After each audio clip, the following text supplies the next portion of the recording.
Yeah. Gonna pat myself on the back for being consistent 2 days in a row. I'm happy. Gonna read now. Oh my gosh. Okay, let's see. I think it's right there. Wow. Okay, it's better.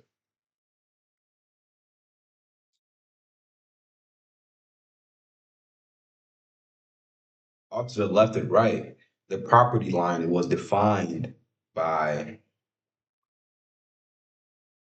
Okay, we're still reading about Tracy. White ranch fencing that appeared vaguely phosphorescent in the moon glow, in the moon, in the moon glow, in the moon glow. Beyond the fences were other properties of at least an acre and some as large as the Keishan place. And all across Orange Park acres, the night was still but for a few crickets and nocturnal frogs.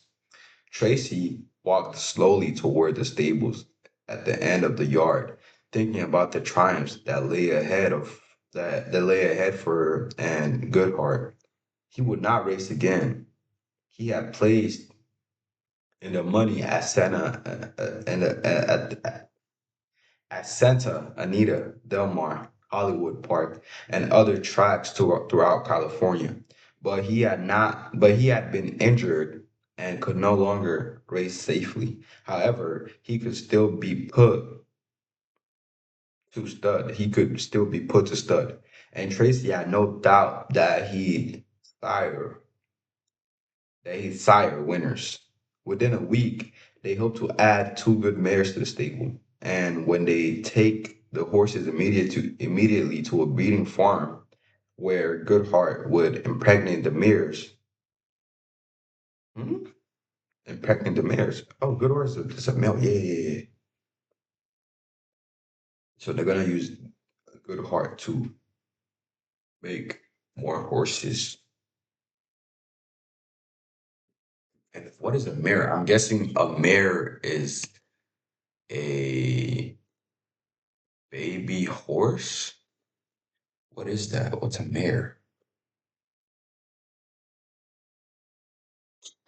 Gosh. A sexually mature female horse.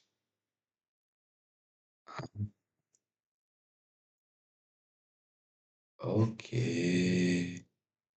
I did not know that. So you learn something new every day. Look at that.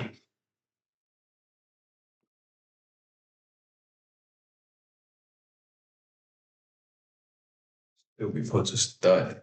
What does that even mean? Why is Yahoo my search engine? I hate it.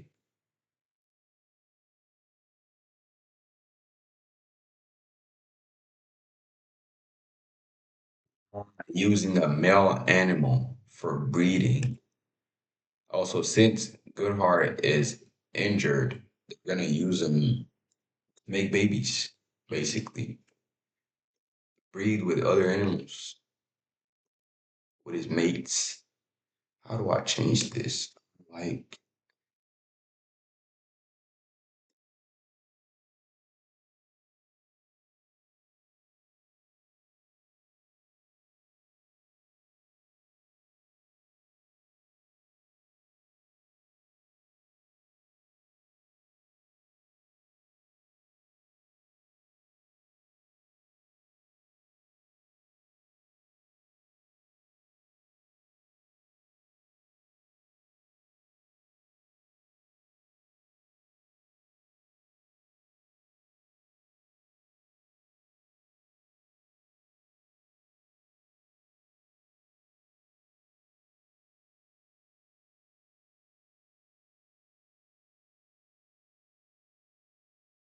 better.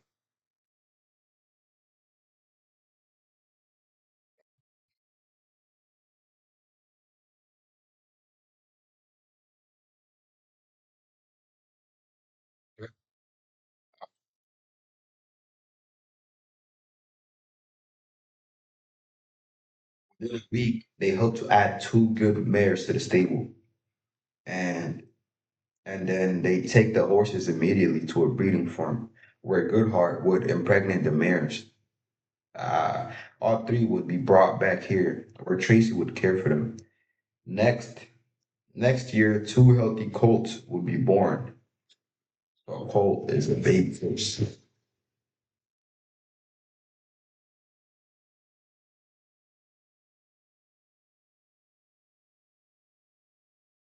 And then the young ones will be boarded with the trainer near enough so Tracy could visit constantly, and she'd help out with their training, learn all there was to learn about rearing a champion, and then and then and then and then she and the offspring Goodhart would make racing history. Oh yes, she was quite confident of making racing history. Her her fanatizing, yeah, fanatizing, fanatizing, fanatism, fanatizing. Said it right. I'm sure I said it right. Fantasizing, fantasizing. Her fantasizing, her fantasizing was interrupted when, about 40 yards from the stables, she stepped in something mushy and slippery and nearly fell. She didn't smell manure. She didn't smell manure, but she figured it must be a pile left by Goodhart when they had him out in the yard last evening. Feeling stupid and clumsy, she switched on the flashlight and directed it at the ground. And instead of manure, she found the remain of a brutally mutilated cat. Oh my gosh. I started squealing out loud. Tracy made a hissing sound of disgust and instantly switched off the flashlight. The neighborhood was crawling with cats, partly because they were useful for controlling the mouse population around everyone's stables. Coyotes regularly ventured in from the hills and canyons to the east in search of prey. Although cats were quick, coyotes were sometimes quicker. And at first, Tracy thought a coyote had dug under the fence or leaped over it and had gotten hold of this unfortunate feline, which had probably been prowling for rodents. But a coyote would have eaten the cat right on the spot, leaving little more than a bit of tail and a scrap or two of fur. For a coyote was a gourmand rather than a gourmet, and had a ravenous appetite, or it would have carried the cat away for leisurely consumption somewhere elsewhere. Yet this cat had not looked even half eaten, merely torn to pieces, as if something or someone had killed it merely for the sick pleasure of running it apart. Tracy shuddered and remembered the rumors about the zoo in Irving Park, which was only a couple of miles away. Someone apparently had killed several cage animals in the small petting zoo 2 nights ago. Drug crazed vandals, thrill killers. The story was just a hot rumor, and no one was able to confirm it. But there were indications that it was true. Some kids had bicycle out to the park yesterday after school, and they'd not seen any mangled carcasses. But what's a carcass?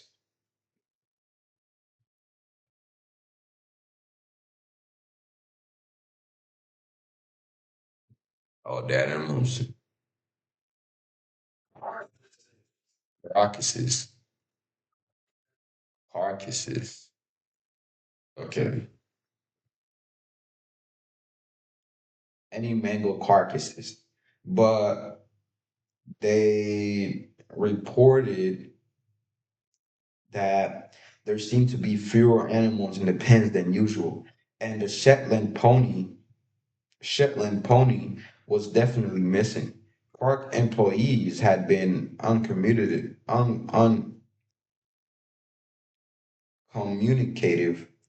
when approached. Tracy wondered if the same cycles were prowling Orange Park acres, killing cats and other family pets, a possibility that was spooky and sickening. Suddenly, she realized that people deranged enough to slaughter cats for the sheer fun of it would also be sufficiently twisted to get a kick out of killing horses. An almost crippling pang of fear flashed through her as she thought of Goodhart out there in the stable all by himself. For a moment, she could not move. Around her, the night seemed even quieter than it had been. It was quieter. The crickets were no longer chirping. The frogs had stopped croaking too. The galleon clouds seemed to have dropped anchor in the sky, and the night appeared to have frozen in the ice pale glow of the moon.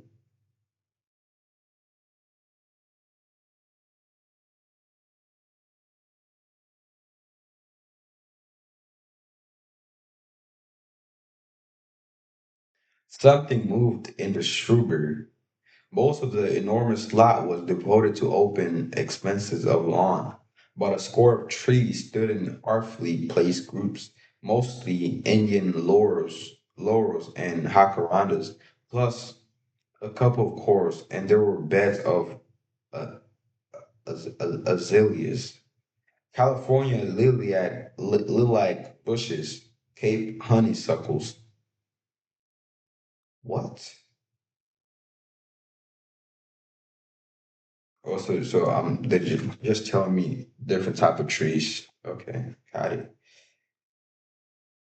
Tracy distinctly heard shrubbery rustling as something pushed roughly and hurriedly through it.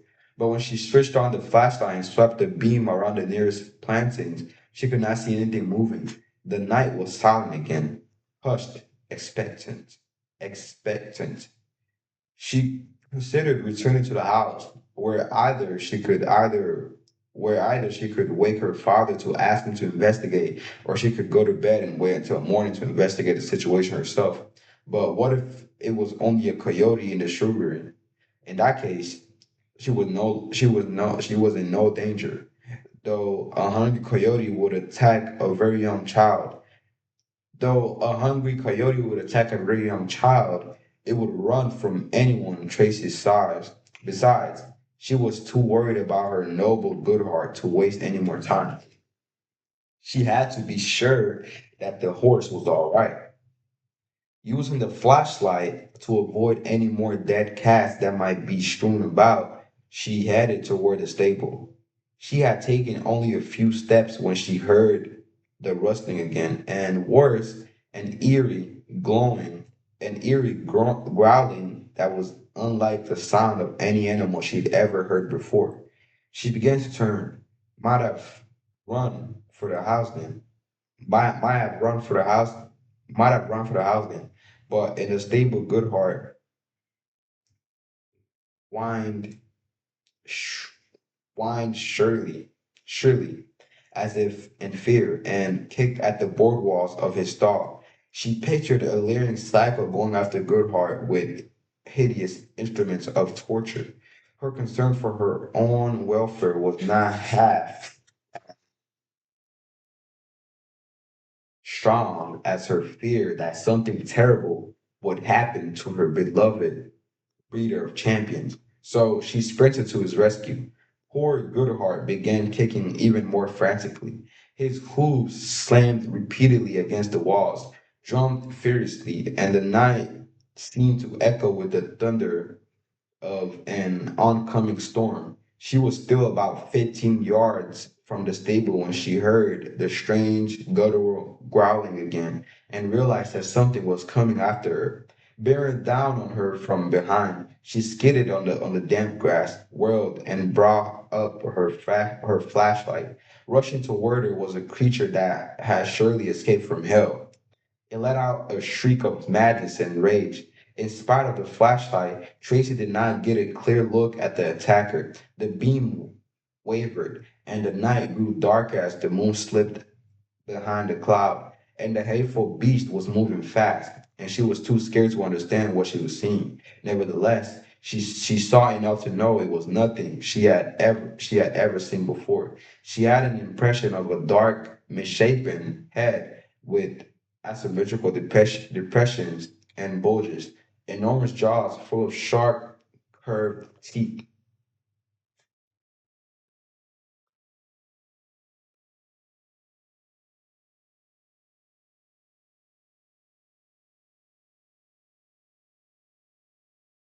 And amber eyes that blazed in the flashlight beam the way a dog's or a cat's eyes will glow in a car's headlights. That's Tracy screamed. The attacker shrieked again and leaped at her. It hit Tracy hard to knock the breath clear out of her. The flashlight flew from her hand, tumbled across the lawn. She fell, and the creature came down on top of her and in lawn came down on top of her and they rolled over. Wait, the flashlight flew from her hand, tumbled across the lawn. She fell, and the creature came down on top of her, and they rolled over and over toward the stable. As they rolled, she flailed desperately at the thing with her small fist, and she felt its claws sinking into the flesh along her right side. It Its gaping mouth was at her face. She felt its hot red breath washing her over, smelled blood and decay and worse, and she sensed that it was going for her throat. She thought, I'm dead. Oh God, it's going to kill me. I'm dead, like the cat. And she would have been dead in seconds for sure if Goodhart, less than 15 feet away now, had not kicked out the last half door of the stall and bolted straight at them in panic. Wow. The stallion screamed and roared up on its hind feet when it saw them, as if it would trample them underfoot. Tracy's monstrous attacker shrieked again, though not in rage this time, but in surprise and fear. It released her and flung itself to one side, out from under the horse. Goodhart's hooves slammed into the earth inches from Tracy's head, and he reared up again, pawing at the air, screaming, and she knew that in his terror he might unwittingly trample her skull to mush. She threw herself out from under him and also away from the amber-eyed beast, which had disappeared in the darkness on the other side of the stallion. Still, Goodhart reared and screamed, and Tracy was screaming as well, and dogs were howling all over the neighborhood, and now lights appeared in the house, which gave her hope of survival. However, she sensed that the attacker wasn't ready to give up, that it was already circling the frantic stallion to make another try for her. She heard it snarling, spitting. She knew she would never reach the distant house before the thing dragged her down again, so she scrambled toward the nearby stable, to one of the empty stalls. As she went, she heard herself chanting, Jesus, oh Jesus, Jesus, Jesus, Jesus. The two halves of the Dutch style stall door were bolted firmly together. Another bolt fastened the entire door to the frame. She unlatched that second bolt, pulled open the door, rushed into the straw-scented darkness, shut the door behind her, and held it with all the strength that she possessed, for it could not be latched from inside. An instant later, her assailant slammed into the other side of the door, trying to knock it open, but the frame prevented that. The door would only move outward, and Tracy hoped the amber-eyed creature was not smart enough to figure out how the door worked, but it was smart enough. Dear Lord in heaven, why wasn't it as dumb as it was ugly? And after hitting the barrier only twice, it began to pull instead of push. The door was almost yanked out of Tracy's grasp. She wanted to scream for help, but she needed every ounce of energy to dig in her heels and hold to the stall door shut. It was rattled and thumped against the frame as her demonic assailant wrestled with it. Fortunately, Goodhart was still letting loose shrill squeals and whines of terror. Now let me keep going. Let me keep going. I'm on the roll. I don't know if it's whinnies or whinies of terror. And the assailant was also shrieking, a sound that was strangely animal and human at the same time. So her father could have no doubt where the trouble was. So this thing is half human and half animal. That's crazy. This is definitely one of the failed experiments in the lab. The door jerked open a few inches. She yelped and pulled it shut. Instantly, the attacker yanked it part way open again and held it ajar, striving to pull the door wider even as she struggled to reclose it. She was losing. The door inched open. She saw the shadowy outline of the malformed face.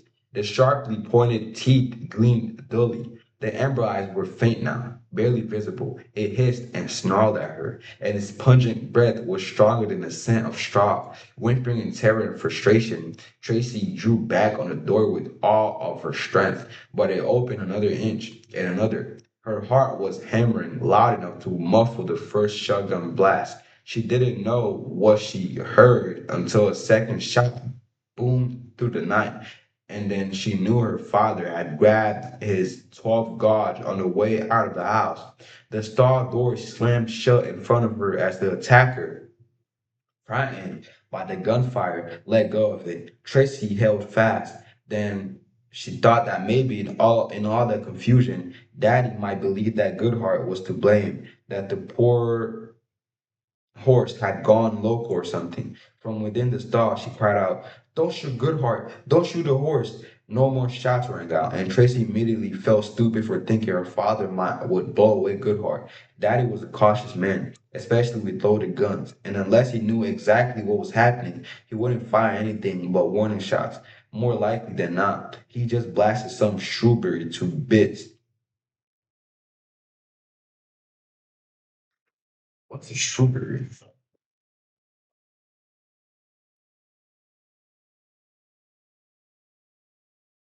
Shrewberry. What is that? Oh, it's plants. Strawberry. Oh, just plants. Okay. I mean, I assumed it would be plants. Strawberry.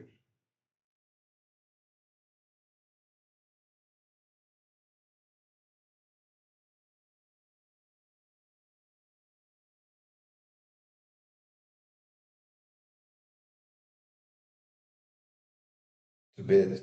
Goodhart was probably all right, and the amber-eyed assailant was surely hightailing it for the foothills or the canyons or back to whatever he had come from. What was that crazy damn thing? And the ordeal was over. Thank God. She heard running footsteps and her father called her name. She pushed open the stall door and saw Daddy rushing toward her in a pair of blue pajama bottoms, barefoot with a shotgun cradle in his arm. Mom was there too, in a short yellow necktie, hurrying behind Daddy with the flashlight. Up near the top of the sloped yard stood Goodhart, the sire of future champions, his panic gone, unhurt. Tears of relief sprang from Tracy at the sight of the unharmed stallion, and she stumbled out of the stall, wanting to go and have a closer look at him. With her second or third step, a fiercely hot pain flamed along her entire right side, and she was suddenly dizzy. She staggered, fell, put one hand to her side, felt something wet, and realized that she was bleeding. She remembered the claws sinking into her just before Goodhart had burst from his stall, frightening off the assailant, and as if from a great distance, she heard herself saying, "Good horse, what a good horse." Daddy dropped his knees beside her. "Baby, what the hell happened? What's wrong?" Her mother arrived too. Daddy saw the blood. "Call an ambulance." Her mother, not given to hesitation or hysterics in time of trouble, turned immediately and ran back toward the house. Tracy was getting dizzier. Creeping in at the edges of her vision was a darkness that was not part of the night. She wasn't afraid of it. It seemed like a welcoming, healing darkness. Baby, her father said, putting a hand on her wounds weakly, realizing she was slightly delirious and wondering what she was going to say. She said, "Remember when I was very little, just a little girl, and I thought some horrible thing lived in my closet at night?" He frowned worriedly. "Honey, maybe you'd better be quiet and still." As she lost consciousness, Tracy heard herself say, with a seriousness that both amused and frightened her, "Well, I think maybe it was the boogeyman who used to live in the closet at the other house. I think maybe he was real and he's come back."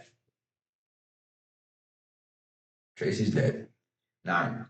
At 4:20 Wednesday morning, only hours after the attack at the Keeshan house, Lemuel Johnston reached Tracy Keeshan's hospital room at St. Joseph's in Orange. Quick as he was, however, Lem found Sheriff Walt Gaines had arrived ahead of him.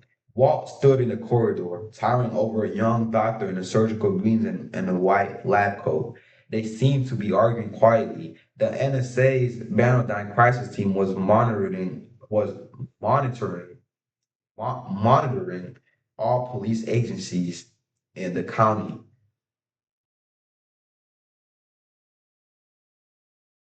including the police department in the city of Orange, and whose jurisdiction the Keeshan house fell. The team's night shift leader had called Lamb at home with news of this case, which fit the profile of expected related incidents. "You relinquished jurisdiction," Lamb oh my gosh. "You relinquished jurisdiction," Lamb pointedly reminded Walt when he joined the sheriff and doctor at the girl's closed door. "Maybe this isn't part of the same case." "You know it is." "Well, that determination hasn't been made." "It was made back at the Keishan's house when I talked with your men." "Okay, so let's say I'm just here as an observer." "My ass," Lep said. "What about your ass?" Walt asked, smiling. "It's got a pain in it, and the name of the pain is Walter." "How interesting," Boss said. You name your pains. Do you give names to Two-Face and headaches as well?" "I've got a headache right now, and his name is Walter too." "And that's too confusing, my friend. Better call the headache bird or Harry or something." Lem almost laughed. He loved this guy, but he knew that in spite of their friendship, Walt would use the laughter as a lever to pry himself back into the case. So Lem remained stone-faced. Though Walt obviously knew that Lem wanted to laugh, the game was ridiculous, but it had to be played. The doctor, Roger Selbuck, resembled a young Rod Steiger. The doctor, Roger Selbach, resembled a young Rod Steiger. He frowned when they raised their voices, and he possessed some of the powerful presence of Steiger too, because his frown was enough to chasten and quiet them. Selbach, Selbach said the girl would Selbach said the girl had been put through tests, had been treated for her wounds, and had been given a painkiller. She was tired. He was just about to administer a sedative to guarantee her a restful sleep, and he did not think it was a good idea for policemen of any stripe to be asking her questions just now. I'll end it right there. Ziggy, stop. So a quick recap of what I read. I'll write it a little bit. The unknown beast with the asymmetrical face and that's half human, half animal went after Tracy and took her ribs out. And now Tracy's in the hospital. And Lem and Wa are on top of the case now. So there's a pattern going on. So now we know the beast weakness. The beast is scared of other dominant animals and is scared of loud shots. That's the animal's weakness. Yeah, but that's where I left off. That's what I read. Yeah, that's a quick recap of what I read.